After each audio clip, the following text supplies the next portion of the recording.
Hello students, आज की video में आप लोगों को समझाऊंगा क्लास 10 का मैथ्स का रिवीजन चैप्टर कर रहे थे।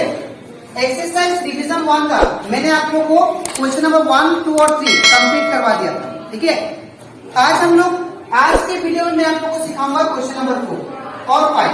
इसके बाद हम लोग का रिवीजन चैप्टर कंप्लीट हो जाएगा। ठीक है, तो स्टार्ट करते हैं सबसे पहले क्वेश्चन नंबर 4 से। यहाँ पे दिया गया है if P is proportional to Y। यहाँ पे P जो है ये डायरेक्टली प्रोपोर्शनल है Q का।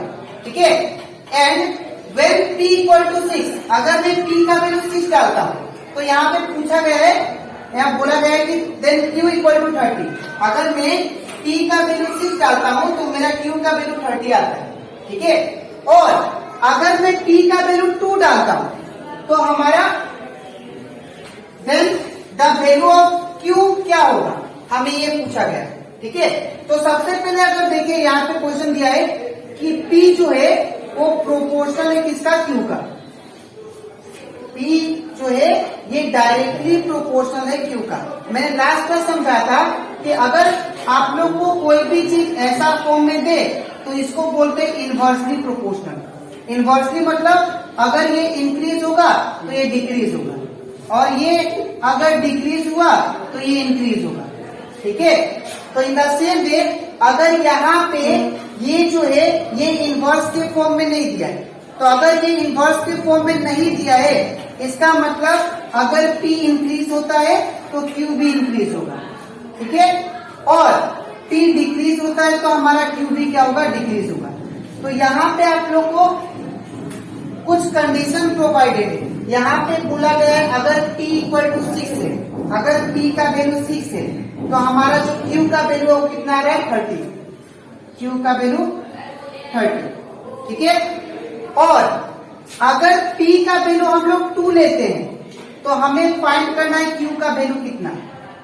ठीक है, तो अगर हम लोग सिंपल लॉजिक लगाए तो यहाँ पे 6 में कितना मल्टीप्लाई करने से 30 आता है, तो सिंपल बात है, अगर मैं 6 में 5 मल्टीप्लाई करूं तो कितना आएगा, 30। इन द सेम वे अगर यहाँ पे 5 किया तो ऑब्वियसली यहाँ पे भी क्या करना पड़ेगा, 5।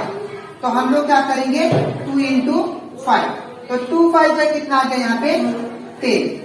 ठीक है, या आप लोग इसको ऐसे भी कर सकते हो, यहाँ पे अगर P और Q ये डायरेक्टली प्रोपोर्शनल था और P का वैल्यू हमें 6 दिया था तो Q का वैल्यू 30 था। ठीक है, और P का वैल्यू अगर 2 था तो हमें Q का वैल्यू पूछ रहा था। ठीक है, तो इसको मान लीजिए x।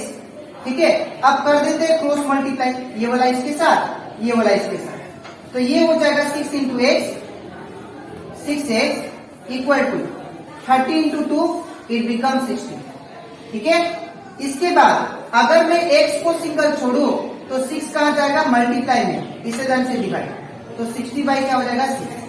अब 6 कितना था, 60, 6 10 था 60, तो दैट मीन्स हमारा x का वैल्यू कितना आ गया, दैट इज 10। तो यहाँ पे क्या हो जाएगा, दैट इज 10। तो आइदर आप लोग ऐसे भी कर सकते हो, आइदर ऐसे भी कर सकते हो। तो हम लोग का जो करेक्ट ऑप्शन हो जाएगा, हम लोग करते हैं क्वेश्चन नंबर 5। यहाँ पे दिया गया है the value of y in the blank space of the following table is this one. यहाँ पे हम लोग को x और y का वैल्यू प्रोवाइडेड है। यहाँ पे x का वैल्यू क्या है, 1, तो y का वैल्यू कितना है, 32। x का वैल्यू जब 2 आया तो y का वैल्यू कितना है, 16। ठीक है, फिर x का वैल्यू जब 4 आया तो y का वैल्यू कितना है, 8। तो x का वैल्यू जब 8 आएगा तो y का वैल्यू यहाँ पे हम लोग को पूछा गया है। तो आप लोग यहाँ पे अगर सिंपल लॉजिक लगाओ, यहाँ पे अगर देखो ऊपर वाला में x में यहाँ पे 1 के साथ 2 मल्टीप्लाई हो रहा है, तो 1 के साथ जब 2 मल्टीप्लाई करेंगे तो हमारा दूसरा वाला वैल्यू आ गया। ठीक है, फिर अगर मुझे तीसरा वाला वैल्यू लेके आना है, फिर 2 के साथ 2 मल्टीप्लाई कीजिए तो कितना होगा, 4, तो मेरा तीसरा वाला वैल्यू आ जाएगा। ठीक है, फिर 4 के साथ 2 मल्टीप्लाई कीजिए तो ये कितना आ जाएगा, 1। ठीक है, तो ये वैल्यू आ गया। अब इसके बाद अगर हम लोग y को देखें तो यहाँ पे y का वैल्यू कितना है, पहला वैल्यू 32 है, तो यहाँ पे 2 से डिवाइड हुआ है, ताकि मेरा दूसरा वैल्यू आ जाए।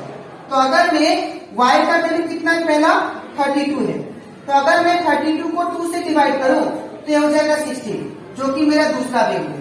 ठीक है, फिर अगर मैं 2 से डिवाइड करूं तो ये कितना हो जाएगा 1, जो कि मेरा तीसरा वैल्यू है।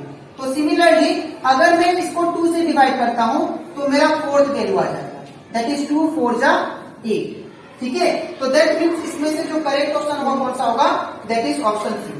ठीक है, तो आज के वीडियो में मैंने आप लोग को एक्सप्लेन किया 4 और 5। यहां से हम लोग का रिवीजन चैप्टर का एक्सरसाइज रिवीजन 1 कंप्लीट होता है। ठीक है, अगर आपको इसका कंप्लीट वीडियो देखना है तो आप लोग इस क्वेश्चन नंबर 1 2 3 आप लोग अच्छे से देख सकते हो, ताकि आप लोग का अच्छे से कॉन्सेप्ट क्लियर हो जाए। ठीक है, तो आज के लिए इतना ही, मिलते हैं नेक्स्ट वीडियो में, तब तक के लिए।